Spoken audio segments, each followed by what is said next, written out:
Bueno, su mercedes, bienvenidas y bienvenidos a Cigar Chicote, y quiero compartir con ustedes una serie de videos. No sé qué tan extensos vayan a terminar siendo, pero yo desde que empecé este proyecto, en algún momento en mi cabeza se me ocurrió compartir con amigos que la vida le van dando uno en el trasegar, que terminan siendo maestros en sus aficiones. Yo siento que ante ellos yo los admiro porque son profesionales, son unos amantes y obviamente les encanta compartir y enseñar. Entonces este espacio o esta serie de videos, realmente no sé cuántos vayan a ser, se va a llamar Maridaje Maestro, y pues sabiendo que el tema del maridaje y el concepto es claro que es como la fusión de dos sabores, sensaciones que crean un tercero, de ahí el tema con el matrimonio, que se asocia siempre a esa palabra. Pero en este sentido, el maridaje y maridaje maestro no solamente va a ser, por ejemplo, con lo que vamos a hacer en este primer video, cosas gastronómicas. También van a ser muchas cosas asociadas al disfrute de lo que es nuestra afición con el tabaco.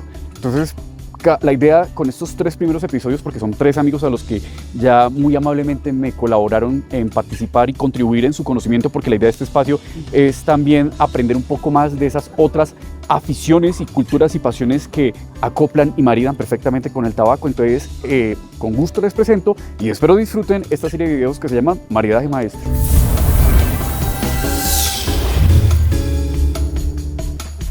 Bueno, entonces empecemos este primer video de Maridaje Maestro con el café, que es una bebida que es sumamente predilecta por nosotros los fumadores del tabaco, y no es coincidencia y no es casualidad, porque hay mucha semejanza entre el café y el tabaco, y ya vamos a hablar eso en este video, por lo que también le pedí el favor a Mauricio Cortés, quien es un barista que aquí en Bogotá es conocido porque tiene una cadena de cafés que se llaman Coffee Roaster.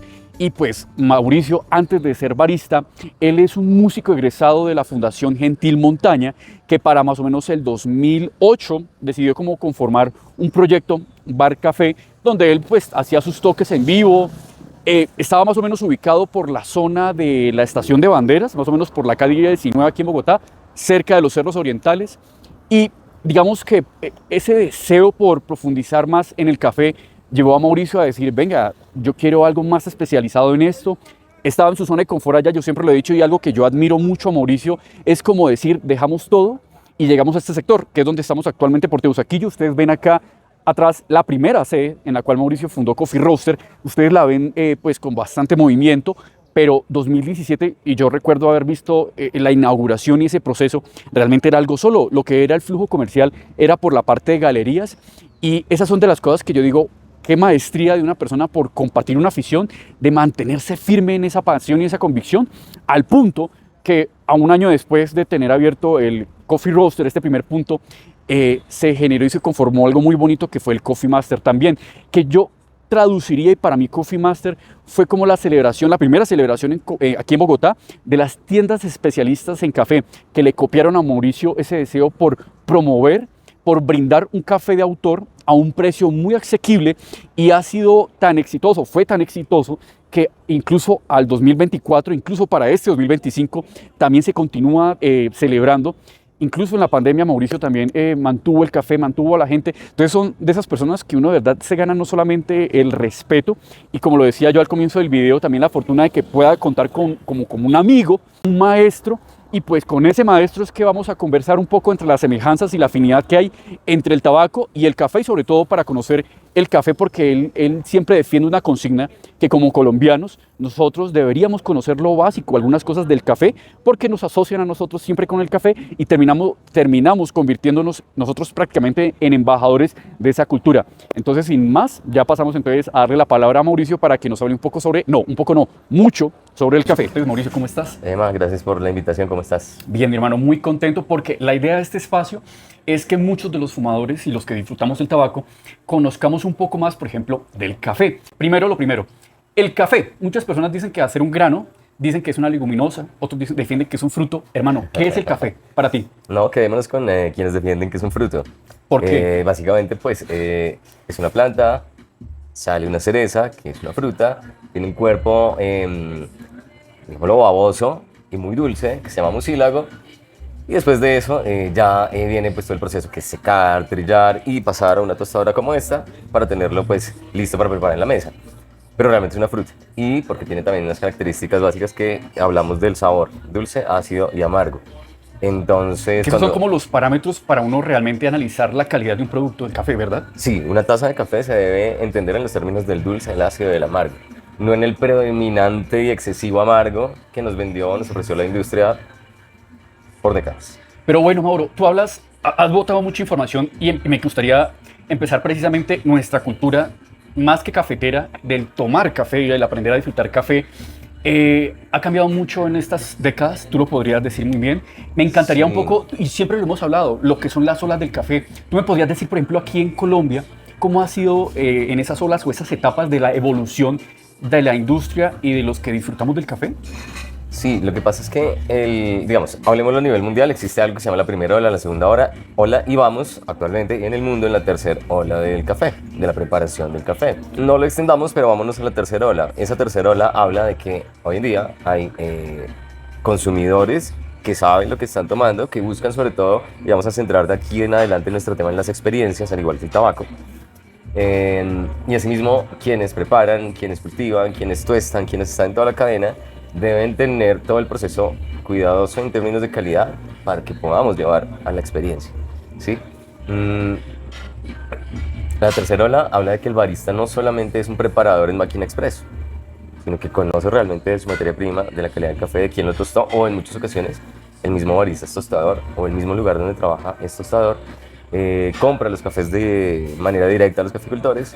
Entonces se trata de todo eso, conocer qué hizo el caficultor, no solo en su etapa de cultivar, también en una etapa de una fermentación específica, horas, calidades, microorganismos utilizados para lograr un sabor, y luego pasar a la tostadora, luego pasar a las manos del barista y luego llegar a quien lo consume. Esa es la tercera ola, es una cadena completa del conocimiento. No, y porque tú también en algún momento me lo mencionabas, que nosotros como colombianos nos acompaña la fama a donde vayamos de que somos expertos o deberíamos ser expertos del café. Deberíamos. ¿Por qué crees que deberíamos? No tenemos cultura de café. Colombia ha avanzado mucho en este tema, en tiendas de cafés especiales como esta. Ya es cotidiano que las personas pregunten por qué variedad, por qué sabores van a encontrar, por qué café nuevo traes o tienes en la tienda. Pero eso no pasaba, eso es algo muy reciente, es generacional, las nuevas generaciones están muy motivadas a tomar o a consumir nuevos cafés, y las generaciones tal vez como de nuestros padres y nuestros abuelos van probando, aún les cuesta cambiar mucho ese sabor tradicional que siempre tuvieron, no podemos pelear con eso porque es su gusto personal de toda una vida, pero sí es ir formando y el choque generacional o el cambio generacional sí está haciendo que se eleve el consumo. Entonces, en ese orden, si hablamos o si comparamos con lugares más evolucionados del mundo, como Australia, en términos de café, Ah, sí, Australia. es absolutamente potencia en temas de calidad, de preparación, de cultura real del café en los consumidores, en las personas. Entonces, Colombia está actualmente como todavía en un desnivel. O sea, los técnicos del cuento, los baristas, los preparadores, los catadores, todavía están por acá, pero falta que haya más consumidores todavía para que hablemos un lenguaje en volumen, en masa, ¿sí? Ha mejorado muchísimo. Tal vez antes estábamos como así. No puede Y ser. antes te estoy hablando 4, 5, 7 años atrás, donde todavía hablar de un café especial, simplemente tú le dices a una persona, oye, tengo tal café de tal origen, y la persona llega, no, yo quiero un tinto ya y fuerte.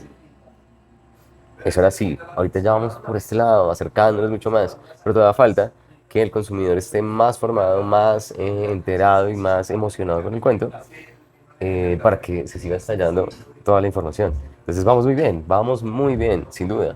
Pero es una tarea que tenemos que seguir haciendo y seguir trabajando desde las tiendas de cafés especiales. Mauro, y yo quiero aprovechar la oportunidad y también para los que nos están viendo, la importancia, y Mauricio lo decía, porque finalmente terminamos siendo embajadores. No necesariamente tenemos que salir de Colombia para ser embajadores, también mucha gente que viene, o incluso con nuestros familiares que vienen de una tradición de tomar café, y ahí vienen muchas preguntas. Por ejemplo, la primera, de esa costumbre de tomar en greca recalentado, tú como, digámoslo, nosotros cuando fumamos el tabaco ya llega un punto en donde empieza nuestro paladar, nuestro sistema organoléptico empieza a ser un poquito más delicado con lo que se fuma, con los procesos, tú también mencionabas. Por ejemplo, para las personas, y esto no quiere decir que venga uno también a criticar como se hacía antes, pero la experiencia, y eso nos ha pasado con mi esposa y a mí, que de un tiempo para acá, años de tomar, digamos, café de especialidad y volver a veces a esos cafés de pasilla, el impacto es fuerte, hermano. Es difícil. El recalentado. Por ejemplo, para ir guiando un poco la conversación y para que nuestros fumadores y potenciales embajadores del café, por ejemplo, ¿qué diferencia hay entre un café recalentado de greca a uno preparado así por método, no? Por Bueno, ejemplo. lo primero que te diría es que, hablando en términos de calidad del café, el nuevo evangelizado no vuelve atrás. Sí. Listo, ya es muy difícil que vuelva atrás. Y bueno, las preparaciones. También puede pasar esto. A veces no hay malos cafés, sino malas preparaciones o malos métodos de preparación. Diversos, hay muchos. La olleta es válido, es muy buen método, es nuestro método, es el de nuestra casa. Como decir que en Alemania en el 47 se hizo una Chemex o en Turquía se usa un Sesbe, ¿sí? Normal, son expresiones o formas que a través de la cultura van desarrollándose para que la gente prepare café, ¿sí? Y bueno, la más popularizada del mundo pues es la máquina espresso italiana. Pero la greca en especial sí tiene unos condicionamientos que no le favorecen. Y es porque si tú prepararas una cantidad de café en la greca y lo retiras, lo sirves, estaría bien. Pero como mantienes ahí recalentando y recirculando el café, es decir, la masa de café, los gramos de café entre agua a punto de ebullición, ahí se generan ya unos compuestos químicos que no son nada favorables para el ser humano, son cancerígenos, dan acidez, bueno, en fin. Pero por eso es lo que tú decías, el Eh, exceso de tanto recalentar termina quitándole, sí. subiéndole la acidez a un café que termina lo que tú decías, restándole también. Sí, sí, son muchas características físicas y químicas que se dan allí que no son favorables para el ser humano. La buena práctica del café siempre, y la recomendación es preparar la cantidad que te vas a tomar. En una prensa francesa o una olleta puede pasar lo mismo que con la greca. ¿Sí? Entonces, hiciste una prensa de 600 mililitros, pero solo te vas a tomar una taza de 200. Vas a guardar para más tarde y luego la calientas. Terrible. O sea, ese contacto agua-café recalentado es nocivo para tu salud. En la olleta, lo tradicional que pasa en nuestras fincas, en nuestras casas, es que preparamos la olla del día, ¿cierto? Dejamos el cuncho que queda en la parte de abajo, me tomo las 2 tacitas, 3 del desayuno para mi familia y guardo para más tarde y lo recaliento.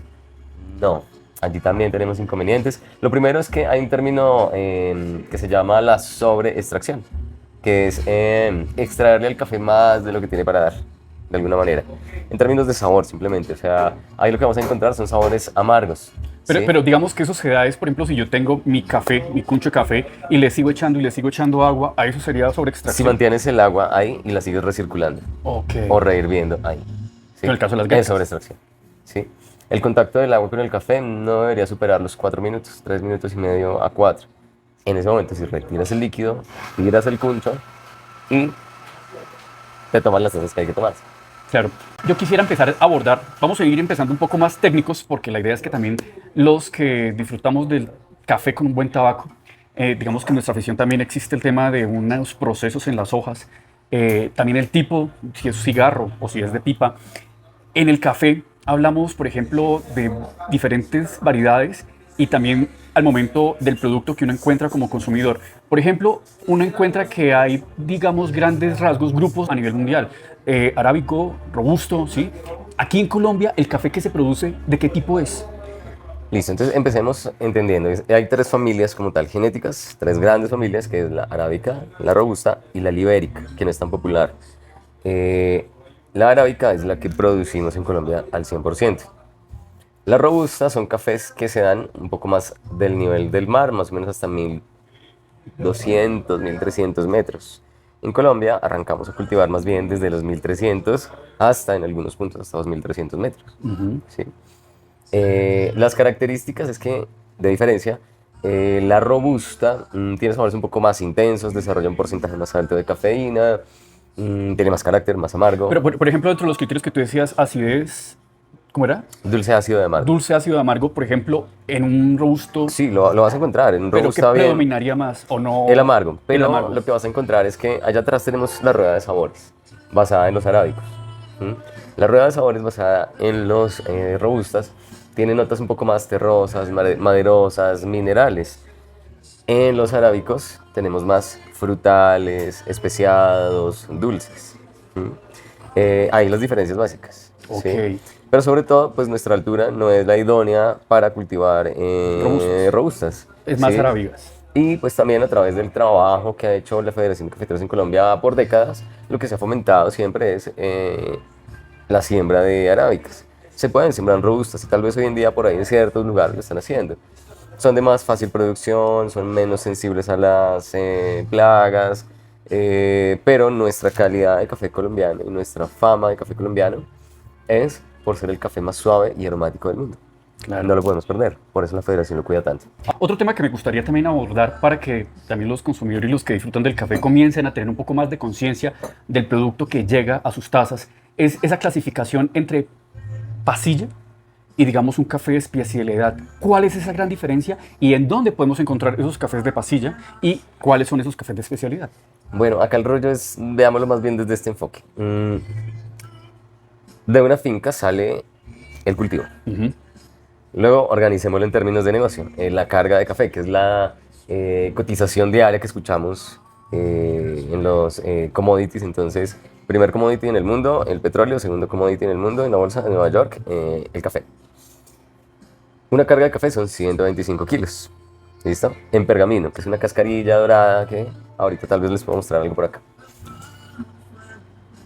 El pergamino luego se trilla, pasa por una máquina que quita esa cascarilla y ya luego tenemos una almendra lista para pasar a una tostadora. A ese punto tenemos 24 tipos de defectos o enfermedades del café. Esos 24 tipos de defectos, no sé, les puedo hablar algunos. Granos con hongos, sabor a moho, granos negros, granos mordidos por insecto, parcialmente mordidos por insecto, brocados, averanados que se dan por desnutrición del suelo, en fin, 24. Una finca, por muy tecnificada que esté, puede tener algunos de estos defectos, por muy juiciosos que sean en temas de calidad, puede tener algunos de estos 24. Pues cuando llegamos a la trilla y quitamos y ponemos los 125 kilos, que es la carga, y lo trillamos, pasamos por una etapa de selección. En Colombia o en el mundo históricamente fue una selección manual, una banda de selección donde señoras de manera manual iban quitando esos defectos. Hoy en día las máquinas ya tienen unas posibilidades de selección o por densidad, densimétricas, o por luz infrarroja y elimina un gran porcentaje de los defectos y luego sí pasa a una selección manual para que no sea como tan tedioso el trabajo. Esos defectos se retiran. Cuando se retiran, probamos, catamos, tostamos, se hace todo el proceso bien y damos un buen puntaje de taza. Si está desde los 83 puntos hacia arriba, es un café especial. O más arriba, según su variedad genética y toda la cosa, exótico. Todo lo que está con esos defectos es pasilla. La selección de defectos, como tal. Existen diferentes calidades, que son como mezclas de porcentajes. De repente una finca que es juiciosa, pero que tiene un porcentaje bajo de defectos, un 5%, un 6% de defectos, no selecciona. Es un excelso. Sí. ¿Sí? Y por lo general ese grano con defecto suele ser mucho más económico, me imagino yo, porque tienen que desencartarse de ellos. Sí. Entonces, ¿qué hizo la industria? La industria entendió que esos sabores que dan los granos defectuosos, cualquier persona notaría un sabor a hongo. Más una señora, ¿no? Nosotros los hombres me sabe raro, pero se lo toma. Sí. Pero una señora, una mamá sí sabría que esto me sabe a guardado, me sabe a moho, me sabe a hongo. Entonces la industria entendió que no podían perder un solo grano, eso fue histórico, ¿no? Entonces lo que hacían era tostar muy oscuro, muy elevados los granos de café, para que en el sabor casi quemado y de carácter plenamente amargo, simplemente todo se comercializara, no se rechazara ni se seleccionara nada. ¿Sí? Entonces por eso este boom de cafés especiales termina siendo un poco costoso al primer entender por qué es tan costosa una taza de café o por qué es tan costosa una carga de un café especial. Es que hemos tenido que eliminar de esos 125 kilos en ocasiones, según hasta por condiciones climáticas. Ejemplo, el año pasado para esta época, inicio del año, primer trimestre del año, no llovió. Entonces se dio un defecto, un aumento de la broca, ¿sí? Mucho grano brocado, y grano averanado, que es por desnutrición, por falta de agua. Grano avinagrado. Averanado. Averanado. Sí, avinagrado es otro defecto, también existe. Ok, averanado, me imagino que deshidratado. Es un grano que queda como arrugadito y su calidad de sabor cambia, no es ideal. Ok. Entonces, de la carga de café normalmente se pierde un peso, ¿no? El peso de la cascarilla, del pergamino. Sí. El peso normal o el promedio del factor de rendimiento es que nos debería quedar de 125 kilos alrededor de 100 kilos en almendra. Pero con esta alta cantidad de efectos que tuvimos el año pasado por falta de lluvia, se estaba teniendo 75 kilos, Wow. 65 kilos en algunos casos, en algunas regiones, Wow. para poder tener un café especial. Claro. Entonces hay que entender por eso, por qué también los precios del café han ido incrementándose. Cambio climático. Sí, no, no, y en general mira que también, y eso lo hablábamos nosotros, lo hablábamos por ejemplo de lo que ha sido también los ciclos del tabaco, como de alguna manera también la sobreoferta, perdón, la sobredemanda lleva a impactar a que haya mucha escasez, mucho incremento con el tabaco también eso incidió en Sí. momentos a que la calidad bajara, ¿no? Eso también pasa en el café y se dio, digamos, de una manera más acelerada después de la pandemia. Antes de la pandemia, la gente tenía un poco de cultura frente al tema del café, pero no tan alto. La gente salió de la pandemia tomando mejor café. Pero cuando tú dices que en ese momento había cultura, ¿era en cuanto a qué límites? Al consumo, o sea, no había tantos consumidores como los hay hoy en O sea, día. que no falte el cafecito en la mañana, por ejemplo. Eh, no solo eso, sino que la gente tomaba más marcas tradicionales, que nunca han manejado calidad, ¿sí? Entonces las personas estando encerradas en sus casas, luego en el teletrabajo, empezó a buscar cafés, empezó a encontrar que en los cafés especiales había nuevos sabores que ya les empezaron a inquietar, ya no volvieron atrás. Eso, número uno, hizo que el consumo o la calidad del consumo se disparara.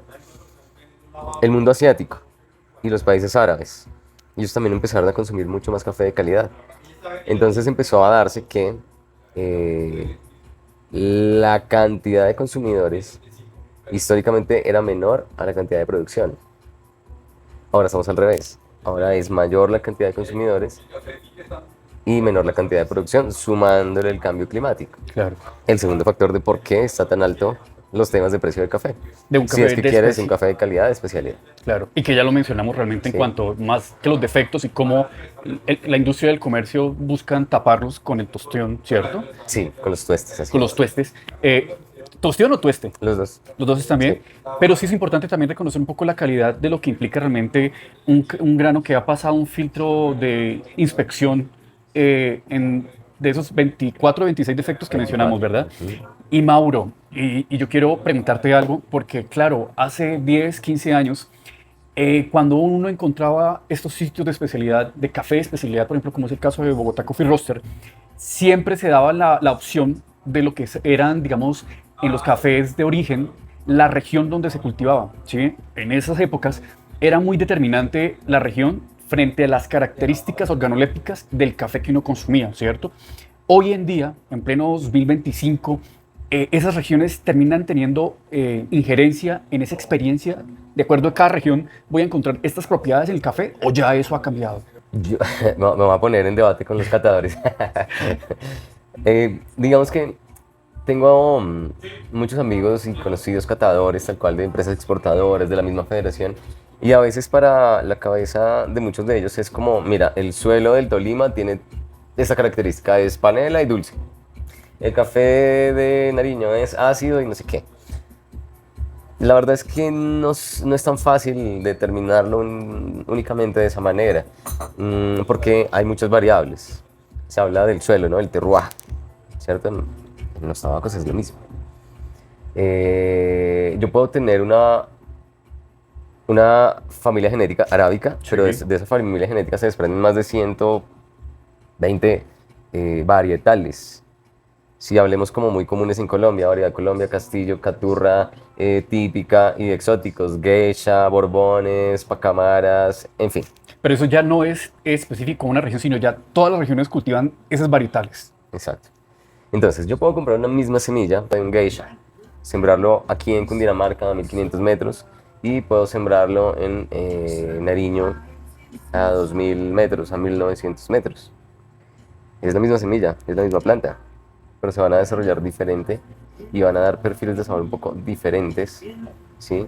Por términos de suelo, sí, claro. Ahí puede haber una característica específica que identifica que estos suelos pueden tener algo, pero la familia genética ya me va a llevar para otro lado de los sabores, ¿sí? Y por último hablamos del proceso o la fermentación. Si es un lavado tradicional, si es una fermentación anaeróbica, aeróbica, si es una fermentación mixta, si es una fermentación con lactobacilos, con... todo eso puede hacer que tenga otro tipo de perfil en el sabor. Entonces es muy complejo y no es tan cierto a mi juicio, con todo el respeto, de decir que los cafés de una región tienen que saber A. El tema es mucho más extenso. No, y es que te lo pregunto y es importante hacer esta aclaración porque si algo tiene la cultura y la industria del café en Colombia es que es muy dinámica. Y para eso era la comparación. Lo que hace 15 años eran cánones o estándares, ya eso está replanteado y seguramente se seguirá replanteando. Pero sí siento que hay como unas bases que son como no inmutables, pero sí son fundamentales en los procesos. Digamos, y tú lo decías, algo muy importante en ese proceso, digamos, con el tabaco, la fermentación, ¿no? Ahí, por ejemplo, entra a jugar algo que se llama el Saccharomyces cerevisiae, que es un hongo que ayuda a que esa hoja de tabaco evolucione. Y en el caso de un grano de café, y eso incide mucho en el sabor de la taza, y tú lo decías al comienzo, lo que es el mucílago, ¿sí? ¿Qué es el mucílago y cómo el mucílago incide tanto en la experiencia de una taza? El mucílago es la cereza del café y básicamente es la parte frutal realmente, ¿sí? Tiene fructosa y tiene también microorganismos, como el que acabas de mencionar. Precisamente también está ahí. Actualmente todavía se habla en muchos procesos de fermentación del café. Hablemos de una fermentación anaeróbica, en ausencia del oxígeno. Eso quiere decir anaeróbico. Entonces, muchos dicen, este café se hizo una fermentación anaeróbica de 100 horas, controlada la temperatura alrededor de unos 15 grados. Entonces nosotros decíamos, ahí está el sabor que el caficultor quiso lograr. Pero no, el debate ahora va para otro lado, o el conocimiento va más allá. Y es de cómo se manejan los microorganismos realmente, ¿sí? Se hacen cultivos, ¿sí? En el mosto que queda, en el momento de hacer esa fermentación del café, se retira una muestra, se guarda, se madura. Cuando voy a hacer un nuevo proceso, se pone una nueva cantidad de café, le pongo mi cultivo y controlo no solo la temperatura y la cantidad de horas, porque obvio hay que registrarlo y hay que controlarlo, pero lo que se debe registrar y lo que se debe controlar para yo tener un control de los sabores que quiero lograr, si es que quiero estandarizar esos sabores, es el conteo de microorganismos, ¿sí? La medición con un refractómetro, bueno, hay otros aparatos pues para esto. Estoy aprendiendo apenas de eso. De hecho, tengo que ir a una finca a la que nos invitaron, en Quipilé, Cundinamarca, donde vamos a estudiar un poco de esto, que es realmente donde se le da sentido a la fermentación. ¿Sí? Antes se hacía simplemente en un tarro, con una tapa hermética, con una válvula para la salida de ciertos líquidos o gases, pero ya ahorita se utilizan bioreactores, porque tenemos que tener control biológico de los microorganismos. Si no, podríamos también estar haciendo cafés o productos que no serían de pronto tan saludables o que podrían tener algún riesgo. Entonces, bueno, esto va evolucionando y se va tecnificando y es muy importante. Es que, Mauro, me dejas pensando, es porque, claro, unos años atrás, los que ustedes empezaban a hacer toda esta vuelta, por ejemplo, en ese momento de lo que era el manejo con el mucílago, antes era como, no sé, me lo imagino yo, tan básico como de qué tanto tiempo se lava uno el grano para que el mucílago, sí, porque entre más o menos exposición al agua, o sea, llegar a una cosa tan básica, a algo tan tecnificado, claramente es como ustedes mismos se han dado cuenta de la injerencia que tiene esos microorganismos, la microflora, en la experiencia del café. Pero entonces, por ejemplo, de esas épocas a lo que hoy en día, ¿sigue incidiendo un poco el tema de la exposición o cuánto mucílago se le resta a un grano en el lavado? No, es que depende del proceso. De acuerdo. Entonces, en Colombia lo tradicional es los suaves lavados. Por eso somos famosos. Y por eso recibimos una cotización con ciertos beneficios. O sea, nuestro perfil es de un perfil suave. Suave lavada, tal cual. Porque, por ejemplo, tú sabes que, por ejemplo, los italianos nos dan palo que nosotros esto es agua con mierda con agua porque no es intenso, pero es un perfil también diferente. Entonces nos especializamos es suaves. Pero va por dos cosas. Sí. Por tema del lavado, ¿sí? Entonces, en Colombia el lavado tradicional, ¿qué es? Entonces, cogemos el café con su mucílago, se pasa por unos canales de agua que llegan a un estanque y se lava. Según la cantidad de mucílago es necesario a veces 1 o hasta 4 pasadas para que quede 100% sin mucílago. Luego entonces el recuerdo que muchos tenemos de la finca tradicional cafetera, que está el patio de cemento o el techo, la terraza, se extendía el café y se ponía a secar ahí, ¿sí? Según las condiciones climáticas, pues se secaba en 48 horas, en 36 horas o más, ¿sí? pero eso es simplemente el suave lavado. Ok. ¿Sí? La Lo incidencia- normal en Colombia es que hemos abusado de nuestros recursos hídricos porque los tenemos, entonces jamás pensamos en cuánta agua estamos gastando Wow. para lavar un café, mucho menos se le enseñó a los caficultores cómo se maneja esa agua llena de dulce y de microorganismos que después se enviaban a los ríos, Claro. ¿cierto? Wow. Entonces, pues es interesante porque somos famosos por un sabor suave, tranquilo, delicado. Pero lo normal en otras partes del mundo, como los cafés africanos, no tienen los mismos recursos hídricos, entonces ellos buscaron históricamente otras maneras de secar los cafés. Entonces, ejemplo, ahí tenemos el café natural. El café natural es que no se despulpa, se deja con la cereza completa. Hay algo que ellos diseñaron que son las camas africanas, que son como unas mallas, unas paseras que se extienden en estos plásticos, ¿cómo se llaman? Como O sea, de alguna manera es para que no llegue directamente el sol, pero al momento del secado del grano. Exacto, esto le genera un microclima, ¿no? Porque es Mm. un parabólico, semiparabólico, Ok. y abajo están las camas africanas, y se pone a deshidratar ahí la cereza hasta que completamente pierde toda su jugosidad, se vuelve duro, luego pasa a la trilla, y por aquí tengo una muestra de un pergamino, cómo se ve, si quieren Sí, verlo. ahorita si quieres lo ¿Listo? grabamos. Dale. Y luego se trilla y tenemos ya el café listo para hacer tostada. Entonces esos sabores quedan completamente impregnados a la cereza, al grano de café, a la almendra de café, y nos aportan sabores un poco más característicos, fermentados, más ácidos, más frutales, no tan suaves como los lavados colombianos. Claro. Otro proceso normal allá o común en África, el proceso honey, que tenemos el white honey, yellow honey, red honey y black honey. Entonces, ¿qué hacemos? Se despulpa, se le quita la cáscara y luego vamos de nuevo a las camas africanas, se extiende, se pone a secar y el mucílago, sin cáscara. Entonces, este mucílago, según la cantidad de días de secado, va tomando unos visos o unos colores en el pergamino. Cuando lo dejo alrededor de unas 48 horas, 60 horas, no toma tanto color, entonces lo llaman white honey, ¿sí? Si lo quiero aumentar más, entonces, no sé, hasta 15 días tal vez aproximadamente, según donde esté las condiciones climáticas, pueden variar los días. Pero los visos amarillos, entonces aparecen yellow honey, 15 días hacia arriba red honey, y hasta 30 días o pronto un poco más, ya el pergamino toma unos visos completamente negros, oscuros, y este es un black honey, que ya tiene notas también fermentadas, un poco más intensas, pero lo importante es que se conservan sabores frutales muy expresivos. Ahí la primera etapa. La segunda, pues el tueste tradicional. Entonces, el mundo y, pues digamos en Europa y en en los países muy consumidores de café, también se tuesta aún bastante oscuro. Entonces, así yo tengo un proceso de fermentación buscando sabores frutales, pero si yo tuesto alto, pues el predominante siempre va a ser el amargo. Pero espérame que quiero hacer una pausa porque sé, y yo creo que muchas personas que ya están escuchando van a decir, claro, hay mucha semejanza porque, por ejemplo, en el proceso del tabaco, no sobre el grano despulpado, en el caso del café, sino con la hoja, para que no llegue directamente el sol a la planta del tabaco y porque el sol a veces estresa mucho a la planta y eso se ve en la hoja, ponen una cosa que se llama cheesecloth o tela de queso, que es para que de alguna manera esa tela medianamente filtre un poco Ok. la luz y el calor. Pero entonces, claro, la gente escucha y dice, sí, hay muchas semejanzas en el proceso y eso muchas personas lo han dicho. Y tú mencionabas algo también muy importante, es la tostión. El proceso de tostar un grano de café, yo también creo que lo sigo asemejando con el proceso térmico, que es la fermentación, porque en un tabaco esa fermentación convierte todos los componentes inorgánicos y orgánicos de la hoja y uno comienza a notar unos perfiles, ya sea dulces, amaderos, bueno, en fin, como las propiedades organolépticas que resalta una hoja de tabaco. Con la tostión, porque no solamente es el mucílago, también la calidad de esa tostión puede llegar a realzar esas propiedades que hablábamos nosotros, ácidos, dulces y el amargo, porque también algo que tiene el tabaco y el café son sabores amargos. De hecho, hay un español que dice que el amargo es el sabor del adulto, que ya cuando uno es adulto comienza a valorar y a apreciar lo que es el amargo. Mauro, ahora